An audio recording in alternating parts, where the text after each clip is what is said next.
You It describe was her not as a a thug, no-knock. and she's in her own home. You're being You dishonest. describe Michael Brown as a thug. But you're being You dishonest. describe Alton Sterling as a thug. Hey, as You a describe reverend, Jason Blake in Kenosha, Wisconsin, a brother who was with his young children, taking one of them to a birthday and he party, was wanted for trying to get in his car he was as a wanted for the thug. abuse of a woman. When times get tough, you need to get down. No need to look backward, put your feet on the ground. Stand up, stand up. Welcome to the Fallen State. I am Jesse Lee Peterson. Don't forget to click the Patreon link in the description to support our work. I have with me Reverend Dr. J. Augustine. He is the senior pastor of St. Joseph A.M.E. Church in Durham, North Carolina. Dr. Augustine, thank you for coming on. I appreciate it.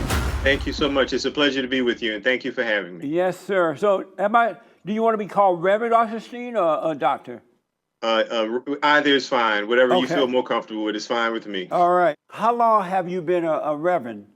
Let's see now. I was ordained in Christian ministry back in 2013, if I'm not mistaken. I serve in itinerant ministry in Methodism as part of the tradition there, where we have what we affectionately call traveling preachers. So I have been assigned to St. Joseph Church in Durham, North Carolina for just over a year now. I was assigned in May of 2019. Did you go to school to become a pastor or reverend? I did, in so many words, yes. So as part of my denomination's requirements for ordination, one is required to have earned a Master Divinity degree. So I did earn a Master Divinity degree from United Theological Seminary, and then had further study after a few years in pastoral service, and earned a Doctor of Ministry degree from Duke University. Amazing. And why is that a requirement to be a reverend? The denomination looked, along with others in mainline traditions, and we wanted to put an emphasis on pastors having the academic credentials and the requisite experience, the requisite academic experience to help grow churches, to help evangelize, to help find commonality with others, and understanding really the fundamental basis of theology and of Christianity in our case. And so were you called by God, or the church decided that they wanted you to become a minister? Yeah, no, I was absolutely called by God. I was in another communion altogether. I've always been very religious, but I was a lawyer long before I accepted the calling to ministry. And you can trust and believe ministry was the last thing that was on my mind for several years of my life. So it was absolutely a very personal calling I received from God to enter ordained ministry. And how do you know that you were called? What happened? It was a very revelatory experience. God spoke to me in the most intimate way. I believe God speaks to all of his children, or all of God's children, in ways that they can understand, in ways that they can relate to. And I went through a very, very tough time, a very rough time. God spoke to me in the most humble state, and brought amazing comfort to me. And the revelation I experienced was for me to attempt and bring comfort to others. So that led me to a path to pursue ordination, and it has been a fundamental part of my ministry since that time. I believe in a liberation theology where individuals can free themselves of shackles and circumstances, be them physical, emotional, or mental, regardless of their state. So I have attempted to bring the same sort of relief I felt from God to others through preaching, teaching, and obviously in pastoral service. Right on. How old were you when God called you? Oh my goodness gracious! Math has never been my strong suit. So I am. I'm 48 now. We are talking probably mid 30s, I suppose. That sounds about right. Maybe early 30s when I was called. Oh, okay. And so you are a lawyer too. You went to school. You became a lawyer, and you're the head of the NAACP chapter there in North Carolina. Am I right about that? No, I'm not. I'm a life member of the NAACP. But I'm not the head of the state conference here in North Carolina. No, I'm not. I am, and I guess I was going to say I was a lawyer, but they hadn't kicked me out of the Bar Association yet, right? So I still am. I'm a member of the Louisiana Bar, and I'm a very proud graduate of Tulane University Law School in Louisiana. Amazing, man. So how have you been dealing with the Chinese virus? I prefer to call it COVID-19. It has certainly stretched me and stretched the parishioners, those that I'm blessed to serve. I I found myself very resolute in my prayer life, very resolute in my studying, in my elaborating on scriptures and bringing them to life for others so they can find hope. I have found comfort in the Old Testament narratives and looking at the Babylonian exile and looking at all the grief and difficulty the children of Israel went through at that time. And I have related much of that to what we are going through at this time with a firm resolve that God will make a way in God's own time. It has most certainly been difficult. I have lost friends. I have friends that have lost spouses and parents as a result of COVID-19. So it has not been an easy time. But from a fundamental and a theological position, I believe this too shall pass because the God we serve is able. Do you think it's good that they have kept the churches closed for so long? I think across the board, you have to take prophylactic measures, not just with churches, but obviously with any group where you have large assemblies, because so many people are asymptomatic and breathing, being in close proximity with others, especially in large crowds. It's a recipe for disaster. I think churches are a little bit different than some other places. And I think churches can be super spreaders of the virus if we are not careful. And here is what I mean by that. It is different. It's a different experience in coming within a 6-foot proximity of someone in a shopping center or in a restaurant than it is in a worship experience where there is extemporaneous movement, there's extemporaneous speaking, there's exchanging of droplets when they're singing, dancing, praise, and so forth. Those are each and every one of those is an occasion whereby the virus can be spread almost indiscriminately. So churches are a little different, I think, at least from other avenues of social exchange. You said that you have friends and you know people who've died from the Chinese virus. They are now, and it's been reported over and over again that hospitals are saying that everybody and their mama are dying from the Chinese virus because they get money every time they diagnose the person as dying with that. Nobody died from cancer, bone diseases, or anything at this point. Do you believe them when they say those people died with Chinese virus rather than other causes? So again, I would prefer to call it COVID-19, but I respect your interpretation. Those people that I know, I grew up in New Orleans. If you will recall, when the virus initially manifest in very large among large groups of folks, New Orleans was one of the cities that was most adversely hit. Because I am serving in Durham, North Carolina now, but because I'm from New Orleans, many of the people I grew up with, many of the people I'm still in social contact with, I believe contracted the virus as a result of the Mardi Gras holiday and the many people who came into the city during that time period. I personally have friends who lost their parents and who lost spouses as a result of COVID-19, not cancer, not a stroke, nothing else but COVID-19. 2020 has been a rough year, and I can assure you, as we are now having passed 21 to 200, I forget the last benchmark that we passed in the deaths, and I saw the news this morning, but I can assure you, I lost my mother earlier this year as a result of a second stroke. I have a friend who lost his mother as a result of cancer. COVID-19 is real, and I have no reason to believe that those numbers are falsely reported. And if anyone is saying that there is more of a profit margin because they're reporting deaths from one cause or another, I would check the source on that. Knowing that the government is trying to control us this political season, and they'll try to keep fear in the people in order to win this next election, why would you trust them about the Chinese virus? I guess it depends on your interpretation of who is attempting to instill the fear. I believe there have been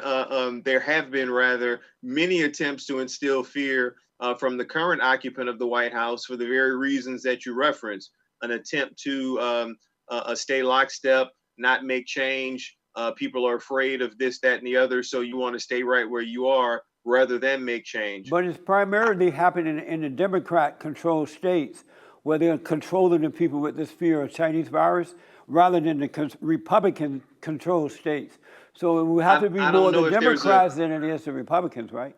I don't know that there's any such. Well, first of all, let's back up. The coronavirus or COVID-19 is indiscriminate based on Right. partisanship. But It is indiscriminate based on it's still ethnicity. the Democrats that tend to be controlling the people more so than the Republican states, control I states. would I don't know what you mean by Democratic state or Republican Control state. states. I'm not sure I would categorize any state as controlled by any party. What I do recognize is Well, that every California, state. for example, where I live, is completely controlled by Democrats. And they will not release the people because they want to take control of the White House again. And so they have the people in fear. And there are other states around the country where controlled by Democrats and they're keeping the people in captivity. I don't know that I would agree with that assessment. The numbers are what they are, and the virus is very much akin, in my mind's eye, to mathematics. It's empirical. It is what it is. Once you test for it, and once you have a positive result there, the virus has got to be treated, and the virus spreads indiscriminately, regardless of partisanship, regardless of political party, regardless of ethnicity. It is absolutely an indiscriminate killer. It has been more adversely, or it has more adversely affected minority communities than it has white communities for a litany of other reasons, but it is indiscriminate. So I don't know that I would personally categorize any state as being controlled by Republicans or being controlled by Democrats, and any fear pandering, certainly on the part of Democrats. Why do you prefer to call it coronavirus rather than Chinese virus since it's originated from China? And I'm sure there are things that have originated from the United States, and I would not reciprocally want someone to identify something as something so negative as being from the United States. It is a virus that is airborne, and because of commerce being the way it is, because of Americans availing themselves in the stream of commerce and travel to China and making goods that are shipped to China and receiving goods from China, we are in frequent communication with China, both physical as well as technological. So with commerce being what it is and people traveling back and forth, it doesn't make a difference whether the virus originated in America or whether the virus originated in China. It is indiscriminately affecting people. So I would prefer to call it what scientists refer to it as COVID-19, which is a subspecies of the coronavirus, which has been around for a very, very long time. But since we all know and it's been confirmed that it did originate from China, there's nothing wrong with calling it the China virus, right? The Chinese virus, right? I don't see a reason to use an ethnic reference when we can use a scientific reference. It is Well, a I'm asking, subspecies. is there anything wrong with calling it a Chinese virus since it originated from there? If that's what you choose to call it, you should call it But that. there's nothing wrong I with it, choose right? I'm different. just trying to figure out, is there anything wrong with that? It's not my place to say one way or the other that it's right or wrong. What I can share with you is that COVID-19 is a subspecies. I'm using that term very generically. It is a subspecies of the coronavirus, which has been around as a mutation from bats for a very, very, very long time. The coronavirus is nothing new. COVID-19, this particular strand of the coronavirus, is new, is something that manifested in the late part of 2019 and obviously came to the United States in the spring or the early part of 2020. How do you feel So knowing I that? choose, and let me just say, if you don't mind, I choose rather than using a term of alienation or an ethnic slur, or term, I shouldn't say a slur, a term that can be divisive based on ethnicity. It is a scientific term, COVID-19, to specifically identify a strand of the coronavirus that is adversely affecting the world right now as a global pandemic. How do you feel knowing that this virus, Chinese virus, created in a lab? So I am sure that there have been scientific experiments that have gone awry in any number of ways. If you don't try, you'll never, the mistakes result from efforts in trying. If you don't try, you'll never make a mistake and you'll never move the needle forward in making progress. So Right. regardless of where it originated, be it mutating from a bat or whether it was created in a lab, regardless of its point of origin, it is unfortunate that so many people have suffered fatalities. It's so unfortunate the way the virus has been mismanaged from the top levels of government in Washington. It's so unfortunate the adverse effects it's had, and it's exposed many of the economic disparities that are often associated with race in the United States. So there are a litany of things that are unfortunate about the virus. What do you think the punishment should be for the government of China for not being honest about this in the beginning, that they had created this thing in the lab and that somehow or another got out, and they should have been honest from day one with the world about that? What should be their punishment for being deceptive in this Chinese virus situation? I would respectfully question the source. As I understand, there was no clandestine attempt to hide anything. As I understand, folks were very forthright, and we eliminated a pandemic response office here in the United States at the highest levels of government. We decided to say it's going to go away as soon as the weather gets warm, and we decided to turn our heads and act like it didn't exist while it continued to mutate, continue to manifest, and continue to I know, but when I'm adversely asking you, affect people. what should be the punishment for China deception? Because had they been honest from day one, it would not have gotten out of control. And now that we know it was created in a lab by China, they were not honest about it. How should we punish them for that?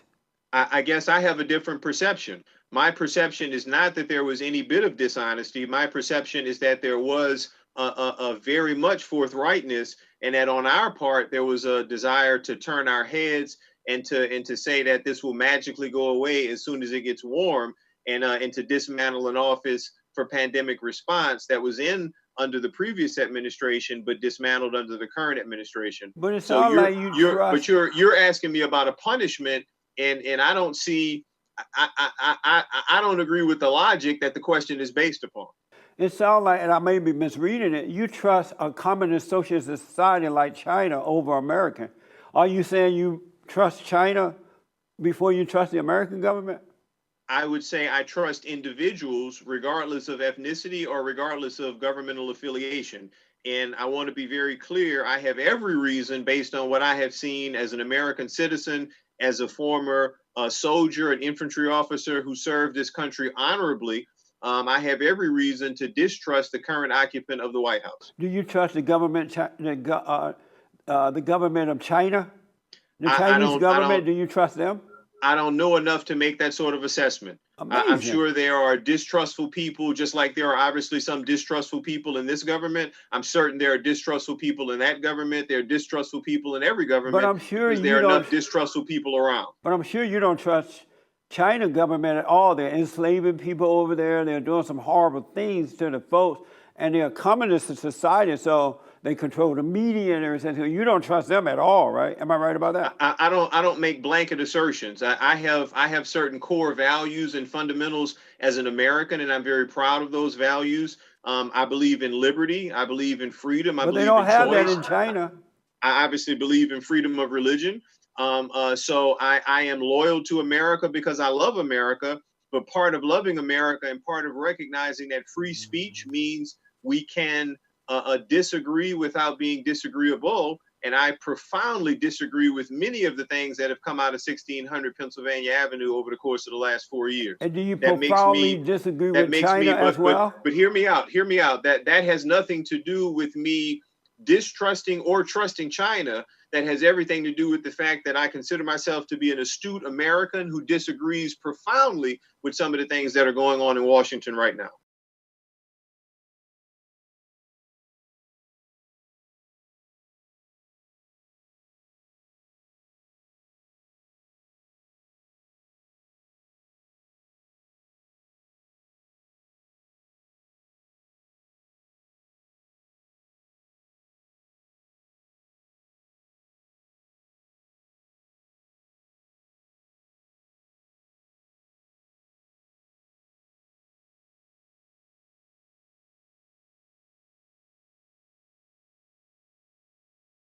How about China? Do you trust China at all?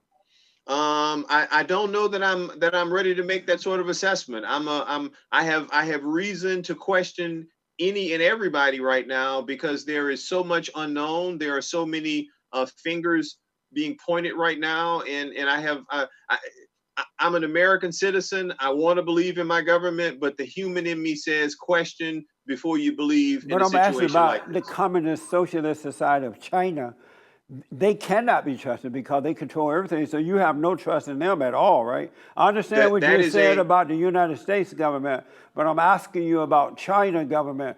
Do you trust China government at all? that is a form of governance that I am not subject to. I am a citizen of the United States, and I'm proud to be a citizen of the United States.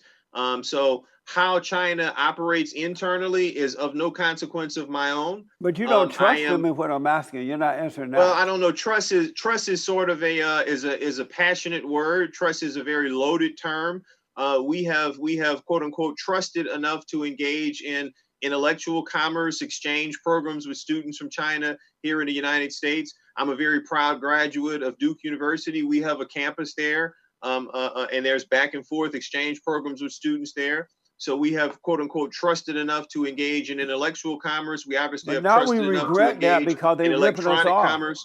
But my point being, trust is a very loaded term. Okay. Do I agree with everything that goes on in their government? Probably not. Do I agree with everything that goes on in my government? Absolutely not.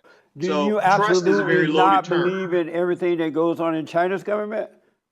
And I'm sorry, ask your question Do you again. absolutely disagree with things of the China government as well, Chinese government? I don't know enough about everything that goes on there. Do What you I know can they share with you is enslave that people I over can there? make a blanket assertion.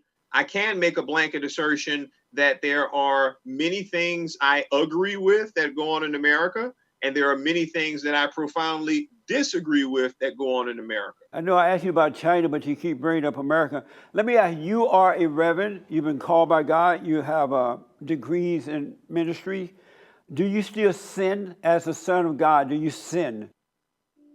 I have a fundamental belief as a Christian in particular, and I'm distinguishing my role in Christian ministry from those who are called to ministry in other communions and in interfaith ministries and other ministries, if you will.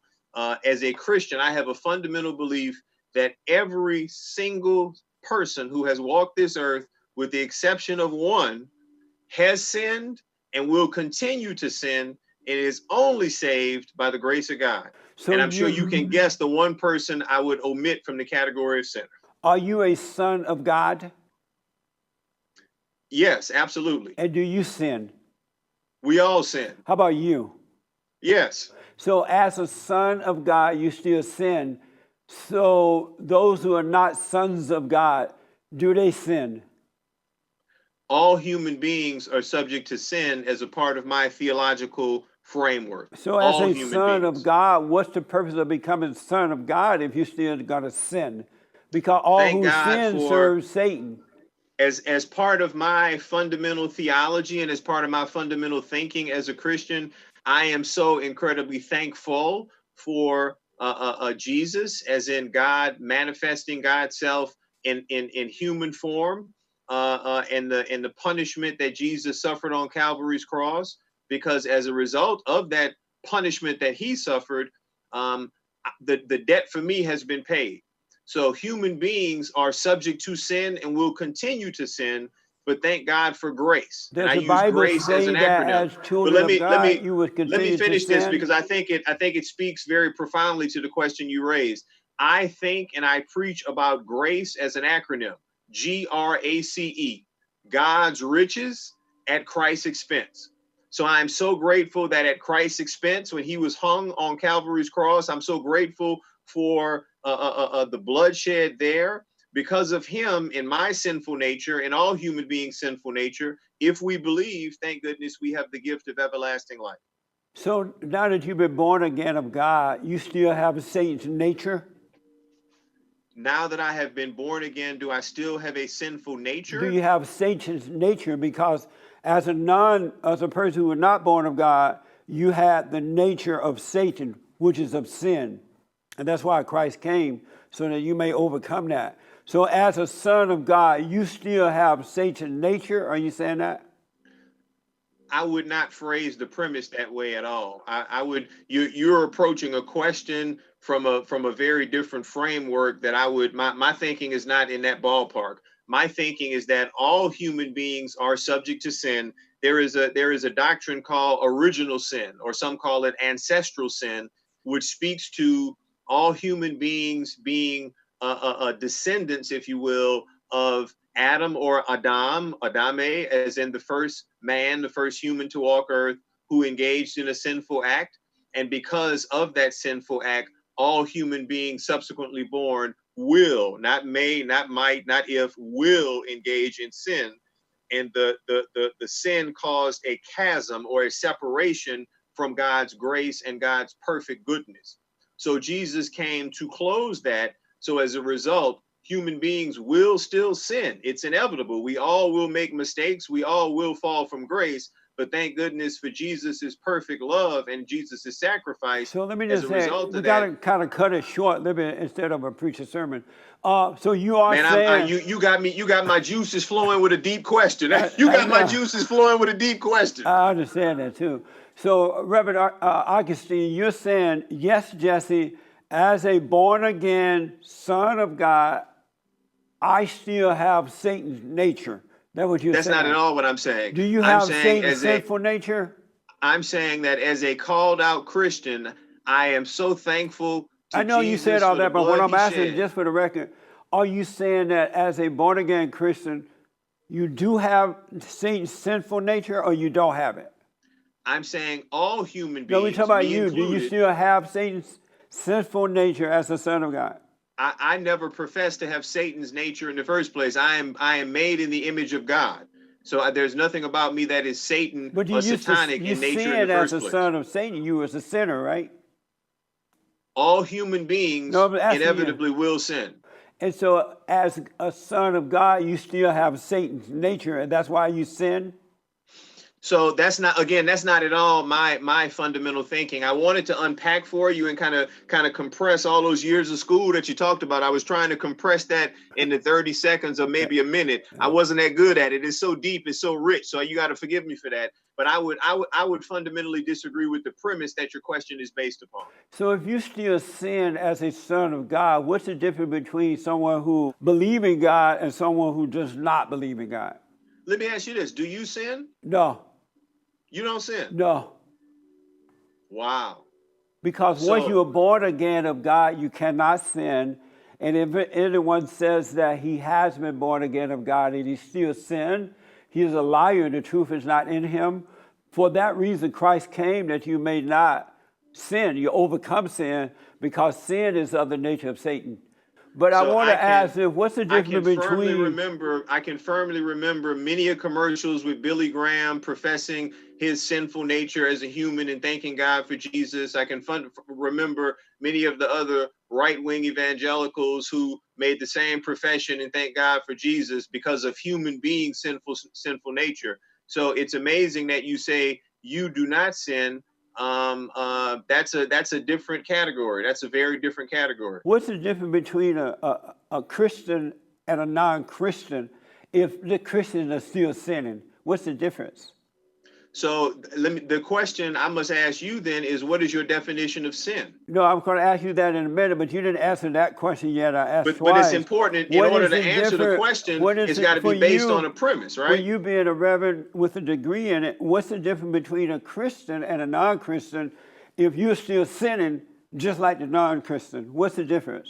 So to be identified as a Christian, and there are many different layers of Christianity, many different denominations under the broad umbrella of Christianity, but to identify as a Christian, one must have a fundamental belief in Jesus the Christ.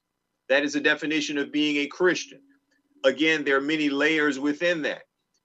As part of my layering, I believe human beings across the board are sinful, inevitably, not might, but will sin. But thank God for God's grace, because of Jesus, human beings are forgiven of their sins. So we try to do better. We want to do better, and inevitably we will do better. But thank God, because we are human and because we are not divine, we will fall from grace. And thank God for God's forgiveness. Are you saying you serve Satan and God as a Christian? I do not serve Satan. I have no idea where that statement came from. I have no idea where that came from. Well, when you say you're sinning, all who sin are serving Satan. So it depends on your premise and your fundamental definition of what a sin is. What is sin? What type of sin do you commit? What is sin? What type of sin? So you don't commit any sins. Let me ask you this. Is it possible for someone to unintentionally sin, or does it always have to be a deliberate act? Once you're born again of God, it's impossible to sin. I have a fundamental disagreement with that theology. What type of sin do you commit? I will respect your perspective. Again, there's no reason to be disagreeable simply because you disagree. I will respect your position, but I must tell you, I fundamentally disagree with that theology. But my position is right. It's correct. Yours is wrong. Okay. And that's fine as long as that's in your mind's eye. That's absolutely fine. What type of sin? Absolutely fine. What type of sin do you commit? So I think all human beings sin. So I don't think there's anything that's above the fray. I mean, I think there are different levels and I think all human beings will inevitably do something that's wrong. So what type do you commit?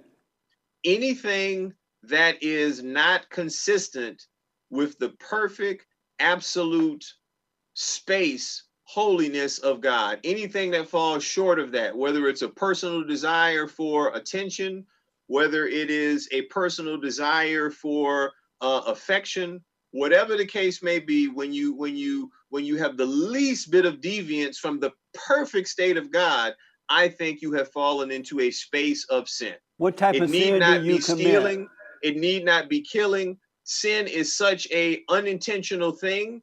All human beings, as part of my theology, will sin. What type of sin do you commit as a Christian? But thank goodness for forgiveness through Jesus. What type of sin do you commit as a Christian? I don't know that I would phrase the question like that. What type of sins do I commit as a Christian? Because your question presupposes. But your question presupposes that because I'm a Christian, I'm committing some sort of sins. You said that you still sin. What type of sin do you commit?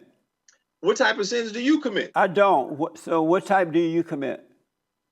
I think because I'm human, I'm subject to fail. I'm subject to fault inevitably. I think all human beings are subject to do something wrong. As a sinner. All human beings are subject to do something where inevitably you'll stop and say, I wish I hadn't done that. So what type of sin are you committing? Maybe today I was on the copy machine and I was so caught up in doing something because I was so strong-willed and focused, and I was making a copy and trying to scan, and I didn't want my assistant to stop, and somebody passed by and spoke, and I waved rather than stopping to speak. I should have affirmed that person was speaking for a reason. That person may have been weak. That person may have been looking for some sort of affection, and they were looking to me as the pastor, as their pastor, but I was so focused on something else that I made a mistake. And that was a sin?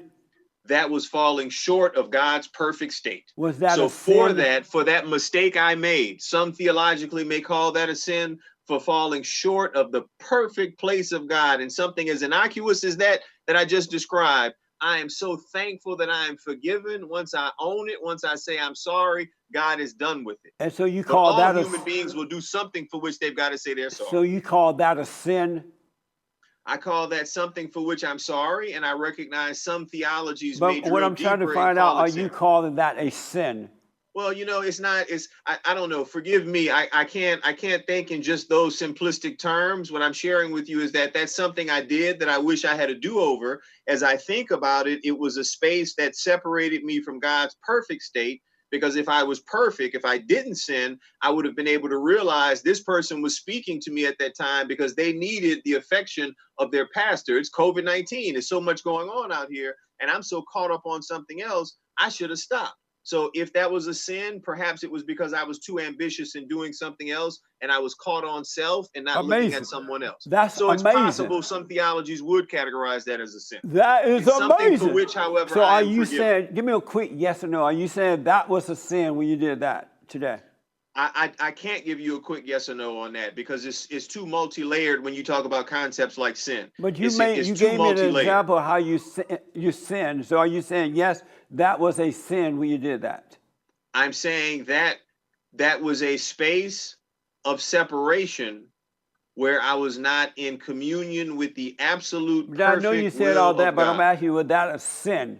I don't know. I can Oh, only okay. tell you that's something for which I'm sorry. So let me That's ask, something that I'm sorry for. Reverend Augustine, are you married? I am. And Very are you the happily so. head of your wife? We are a wonderful couple, and yes, I am the head of the household. How about of your wife? Are you the head of your wife? Tell me what you mean by that question. The head of your wife. So I'm not following the question. When you say the head of my wife, tell me what you mean by the question. You said that you're the head of the household. What does that mean? That means to me that we are a family that follows the Lord. I am the head of the household, as in I am definitely the head of the family, but God is the one who guides us all in our actions. So are you the head of your wife? I'm the head of my household. But not your I wife. would hope that every individual would subscribe to a belief, every Christian individual would subscribe to a belief where God is the head of their life. And so God said that men are the head of their wives. You don't believe that? Oh, we have different terminologies there. I knew exactly where you were going with that reference.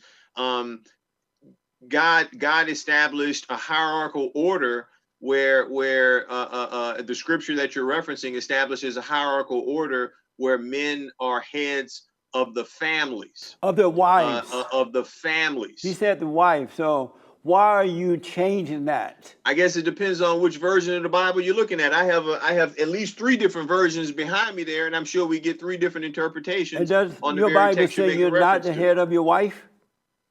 I'm the head of my family. I'm the head of my household. Amazing. My wife is a member of that household. However, I also married an independent woman who is also a lawyer, who I value as a companion and I value as an equal, but I do recognize that theologically I am the head of our household. So She you are is my married to a partner. lawyer? My wife is my partner. Are you married to a man? My wife is my partner. Is it a male or a female? And if you look behind me there, you may be able to see a picture of me and that beautiful woman that I'm standing there with, who is very much a woman. Oh, but why not you a call man. it a partner? That's a gay term. No, I call That's it a a partner, homosexual as in term. that is They someone call I'm in those people dialogue there with. with partner. Why you calling your wife a partner? She is my partner in life, But and my it's a partner real in ministry. woman, right? She is absolutely a woman, yes. So why you call it a partner? My wife is my partner in life because she is someone I value, not in a subservient sense, but someone I value in an equal context. Someone who I talk to, someone whom I seek counsel from, someone who seeks counsel from me. Did you say your wife is a lawyer? Yes, she is. Oh no, you're not the head of her then. I rest my case. Well, let's move on because of time. What is a man? Are you asking genetically, or say more about your question? What is a man? A man is a male species. And what A is human in a male species. I'm not following your question. What is love? Love is a multi-layered term, right? Love can be shared between individuals that are married. Love can be shared between individuals who are not married. Love can be sexual. Love can be asexual. Love is a multi-layered term. Amazing. Let me ask, should women be preachers? There are a lot of women in the pulpit now, pulpit around the country. Men have given up their churches to the women. Should women be preachers, pastors, reverend, bishops, and all that crap? Should women be that way? I will answer your question in multiple contexts. First and foremost, as you introduced me in acknowledging I am the senior pastor of St. Joseph A.M.E. Church, there are 6 ordained ministers at this church. 5 of them are women. Amazing. And we have a robust preaching schedule. In the month of March, when we celebrate Women's History Month, I absolutely welcome women in the pulpit, women as revivalists, because if God called me, God can call other people who are not of the male sex too. Amazing. I go back to when I was ordained in my denomination. We have 2 levels of ordination in African Methodism. One, diaconate orders or deacon orders, the other elders. Let me ask, I was ordained by a woman. I was ordained by a woman who is a bishop. Wow. Don't tell your wife that. She knows very well. She knows very well. Would you follow a woman? Would I follow a woman? Yes. I guess it depends on the context. Meaning what?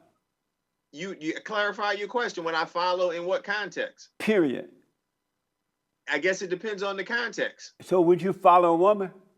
I have no reason to discriminate against anybody based on gender, based on ethnicity. No reason to discriminate against anybody. If to follow your question as it is to a logical conclusion, if I said, how do I get from here to the interstate? Oh, come on, just follow me. I'm going that way now. I've just followed somebody. If they so happen to be a woman, so be it. But if they know where the interstate is, I have no problem in following. You said you would follow anyone, and it's not based on gender, sex, and all that kind of stuff. Am I right? I didn't say that. What'd you say? I said my allegiance to follow has got to be something that is developed. That's based on a trust, and that's based on an intuitiveness. It may or may not correlate to gender, but I have no reason to discriminate based on gender. So if my values align with someone and it is someone I choose to follow and pledge allegiance to, gender will not necessarily dictate my ability to or not to follow the individual. Would you follow a lesbian or a homosexual who say that they are a preacher been called by God? Would you follow either one of those type of people? I don't discriminate against anyone. So you would follow them as well? Again, following someone to me is multi-layered. It has to do with a trust. It has to do with an intuitiveness. It's based on something that is earned. If somebody earns that level of trust in my accord, and you want to describe it as following, I have no problem with following someone who has earned my trust, but I will not discriminate. I will not say that someone cannot earn my trust based on some other characteristic. So if I'm hearing you correctly, if the lesbian preacher has a preacher degree, a reverend sign, a bishop, or the homosexual has one, and they've been ordained by your church, you will follow them. So you can't be ordained by my particular church and my denomination. But my question is, you will follow them. They don't do that. But to the spirit of your question, someone who is ordained in another communion, who is an open professing a lesbian, or someone who is of an open and affirming communion. I've got many of friends who are ministers that fit that description. If you want to describe following, I don't know, I'd like to think about it as a reciprocal relationship. When I hear following, I'm thinking of something a little different. Amazing. I want to ask about the election because we're running out of time here. Who do you think going to win, the Great White Hope or Joe Biden? I have seen America over the course of the last 4 years regress to a state that is pre my birth in 1971. So who do you think going to win, Joe Biden or the president? And my sincere hope for the sake of America is that Joe Biden will be our next president. Do you support abortion? I don't support abortion. I think that question is phrased in a very loaded term. I do not support abortion. Do you think abortion is women should kill the children in the womb, the unborn children? I don't agree with that terminology, killing a child, and I don't think a woman should do X. I don't think a woman should do Y. I'm not a woman, but I do respect a woman's right to choose. That is part of fundamentally what America is, and that probably is very much on the line with the next Supreme Court justice to be appointed. So do but you as part of my fundamental beliefs, I do believe a woman has a right to choose, because that's a very intimate decision that a woman should make in consultation with her doctor and her God. Do you support a man's right to tell the woman, you cannot kill my child in the womb? I think that is a multi-layered conversation. I think that is a very multi-layered there. But do you support a man's right to tell a woman, you cannot kill my child in the womb? Is it only his child, or is it both of their children? Or is it both of is it one person's child or two people's child? Well, that's the question. You support right? a woman's right to kill the child in the womb because it's her body, but do you support a man's right to tell a woman, you can't kill my child in your womb? So again, I have a fundamental difference of thinking, which directly flows from your terminology, kill, right? I don't believe in that. I don't believe that your usage of the term kill. But I'm asking you, do you support a man's right to tell a woman she cannot abort his child? I think it depends on context, brother. I really think it depends on. I don't think there's any answer. I don't think any woman would approach the table, no pun intended, but approach the table in a cavalier fashion to make that decision. I certainly would hope not. So I would hope it's done. If the father is known, I would hope it's done in consultation. But you still But didn't I answer think my question. Do you support a woman's right to do it? So I'm asking you, do you support a man's right to tell a woman, you cannot kill my child or abort my child? I think the question is so incredibly nuanced and multi-layered. You have already warned me that I'm giving these you called it a sermon. I'm giving these long-winded answers, and you got my juices flowing. So I'm going deep on you right now, and I don't want to run out of time. Ruth Bader Ginsburg expired, as you know, and the president, the great white hope, the president has to replace her. Should he replace her with a man or a woman? Number one, I think it is hypocritical at best for him to make an appointment at this stage in his presidency, considering the precedent that was set by Mitch McConnell, by Lindsey Graham, and by others in the Senate. I know, but I asked, should he replace, in your opinion? So there is the first thing. I'm only going. You asked a complex question, so I'm taking it in bites here, right? So number one, I think it's hypocritical for him to make a replacement at this stage at all. Number two, regarding who, if and assuming he will appoint someone or make a nomination for someone to serve, assuming he will make an appointment for someone to serve on the court, do I think it should be a man or a woman? Honestly, I would hope it's a woman to keep the gender progressiveness that has occurred in the United States. Beyond that, that is probably, gender does not matter when it comes to ideology. And my fear is that his ideology, or the person who's appointed, there will be a litmus test, and their ideology will be of such that healthcare to so many people saying that you prefer, who need it now in the midst of a pandemic. Healthcare will become a thing of the past for so many people who need it because of ideological differences. So that's my biggest fear, that someone, regardless of gender, but from an ideological perspective, will do so much more harm to the United States than good. So you're saying that you prefer a woman. He should replace it with a woman?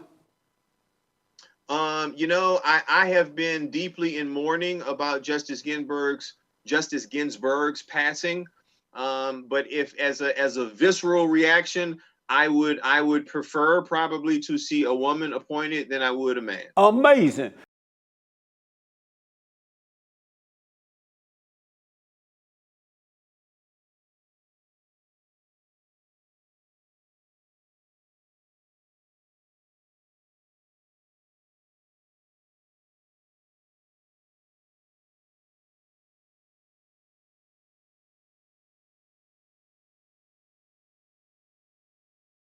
Do you support critical race theory?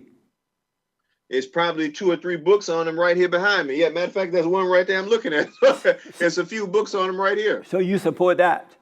I guess theory, I don't know what you mean by support it. You'd have to be more specific than that. Do you believe that the educational system, the American companies, businesses should be teaching people that all white people are racist, and that they're inherently born that way? They can help that race, white privilege and all that. Should that be taught about white people in schools and in businesses, in government business and private businesses around the country? So that we have 2 different appreciations of what critical race theory is. When I hear the term critical race theory, it takes me back to law school, and it takes me back to doctrines that are wholly inconsistent with what you have shared. But I'm asking you, should that be taught that white people are naturally racist and that they have white privilege? Should that be taught? I don't think that any person is naturally racist. I fundamentally disagree with that. I fundamentally disagree. I learned a long time ago, you don't answer a question holistically if it's piecemeal together. So you have to forgive me, but you're asking a very provocative question. The president said that he's not going to allow them to teach that critical race theory in schools and in businesses, government businesses, about white privilege or white systemic racism and all that crap. He's not going to allow that to happen because it's wrong to do that to any race. Do you support that? So I think fundamentally, we live in a society where it's absolutely unconscionable to say that there is no such thing as ethnic privilege or white privilege. That's a historic fact. What is white privilege? I don't know what that is. However, the question as you posed as whites being naturally racist, I fundamentally disagree with that in the most profound way. I don't think there's any such thing as a fundamental racist. Racism is something that is learned. Racism is something that comes about based on experience, not something that I think is immutable. Should it be taught that there's white privilege? In order to understand problems and and I work very much at racial reconciliation in ministry and otherwise. In order to understand problems, you've got to come to the table, and an academic environment is a space where, again, you don't have to agree, but you don't have to be disagreeable because you can't agree on things. But it's an intellectual laboratory. It's the marketplace of ideas. It's a place where you come and you can exchange and grow, even if you differ of opinion, but you grow based on someone else's perspective. Should it be taught that white privilege exists? Should that be taught? There very much so is a such thing as white privilege. It has existed forever. Should that be taught that white privilege exists? I don't want to answer the question it's not a yes or no thing, because if you're going to teach that, you've got to teach a lot more to go along with unpacking that. Otherwise, it's taken completely out of context and it makes no sense. And I can't just answer a limited question like that. That's not who I am. So you can't tell me if that should be taught or not. I think we need to have more dialogue on race. I will absolutely say that. But how about white privilege? Should that be taught?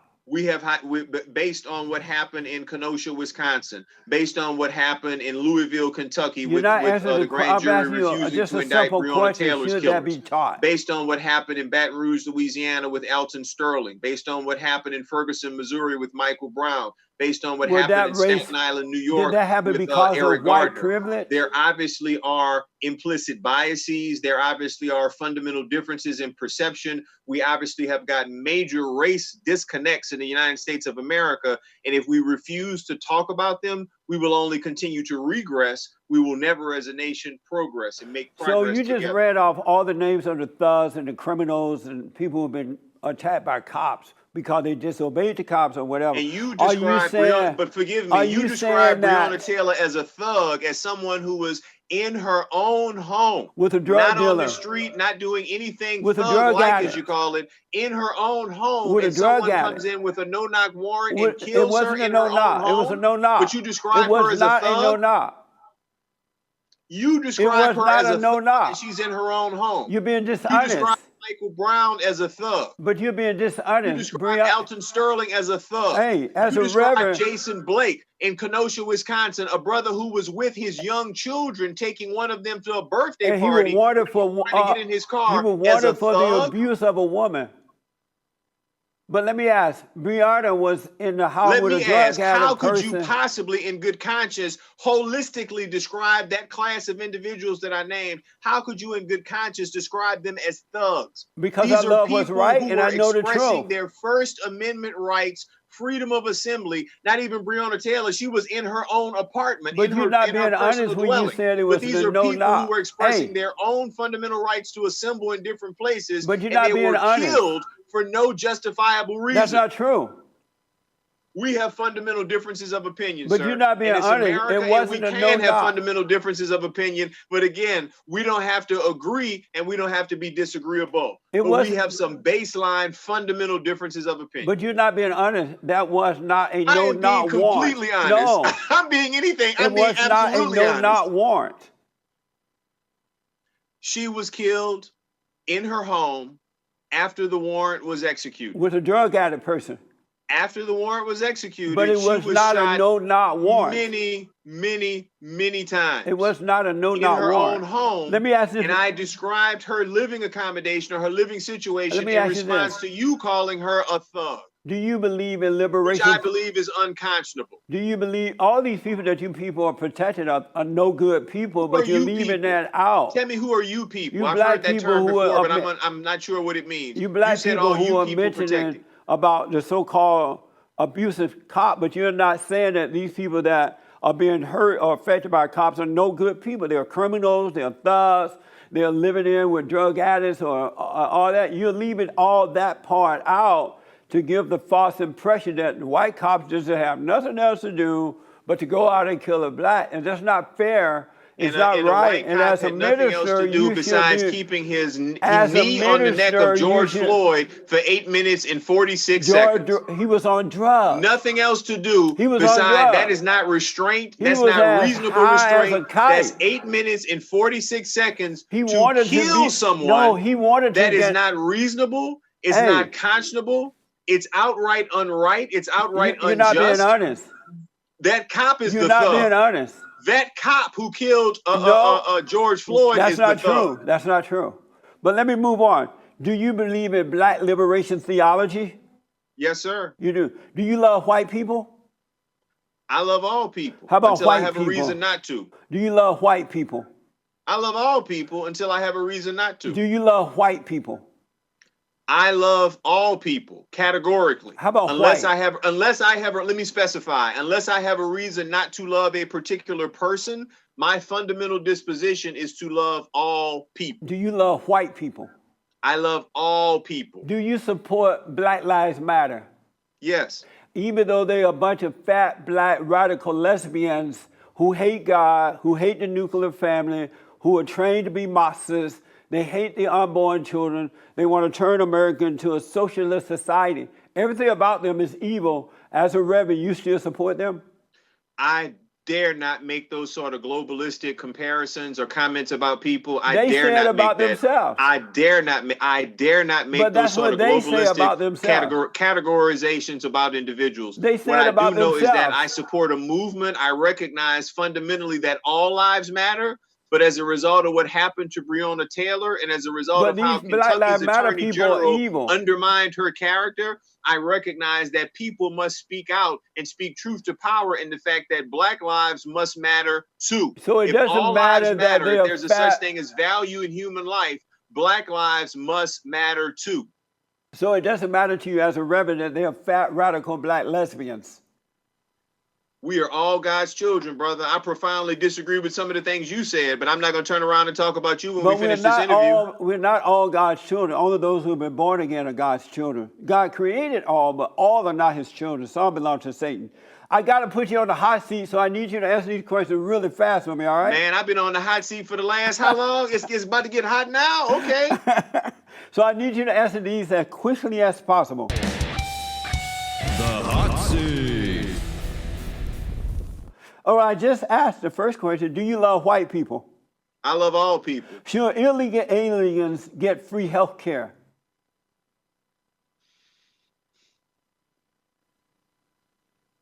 Go to the next question. Are black people suffering due to racism or the lack of moral character? I think the lack of moral character relates in some segments to all ethnic groups, but I definitely think there is a pervasive racism that has been targeted against Black people since the inception of the United States of America. Is Donald Trump an alpha male or a beta male? Donald Trump is less than a male. Should homosexuality be taught in the schools? Different people are made different ways. We all need to acknowledge that, again, from my fundamental belief that we all are God's children, we need to recognize that there is a proverbial other, capital O, someone who may not be like you, but that is no reason for you to engage in xenophobia or have a fear of that person. Should homosexuality be taught in the schools? I think your question is loaded. I think children should recognize that not everyone is the same. And if they are not taught that, then they are bound to engage in xenophobia, which is a fear of the proverbial other, a fear of someone who is not like them. Is it possible for black people to be racist toward white people? In some regards, I do believe there's some innate perceptions that have that, but I think the exercise of racism, I don't think blacks as a class and as a minority group have the power, the economic or the social power to exercise racism. Communism or capitalism? I'm sorry? Communism or capitalism? I'm American, man. What do you what do you think the answer to that is? I live in America. And what is the answer? The answer is America is probably the most capitalistic nation in the world. So you prefer communism or capitalism? So it's no sense in me trying to turn against it. I recognize it. I'm American. Is there ever an excuse to riot, loot, or burn cities? I don't believe so. Does each person have their own truth, or is there only one truth?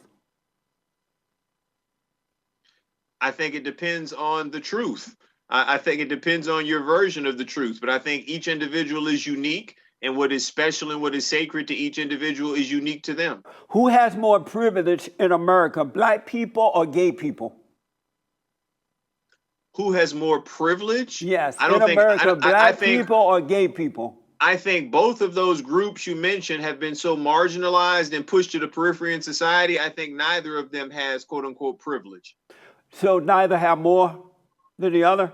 I don't think either has privilege in the first place, let alone to get to a level and say who has more.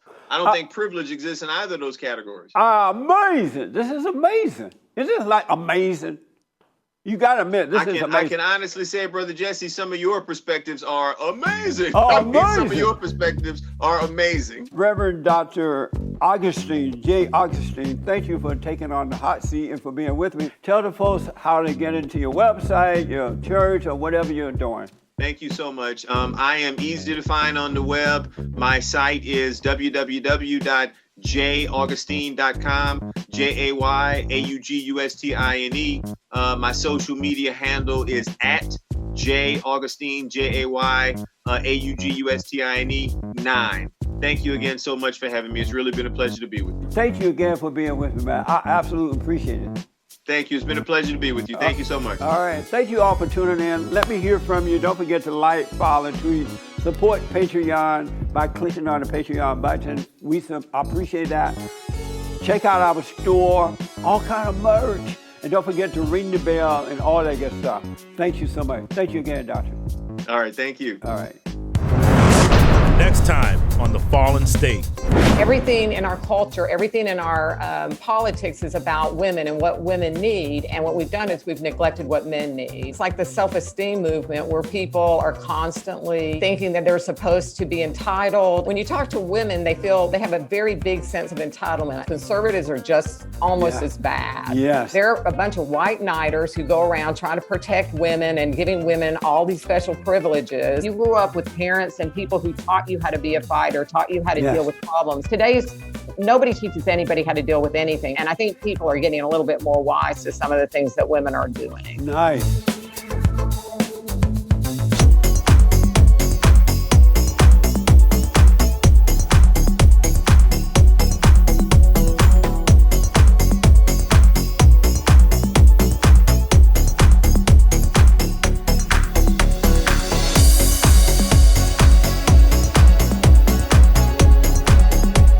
Thanks for watching The Fallen State. We need your continued support. Donate to my nonprofit here. Subscribe and like the videos here. And tell everybody and their mama about the show.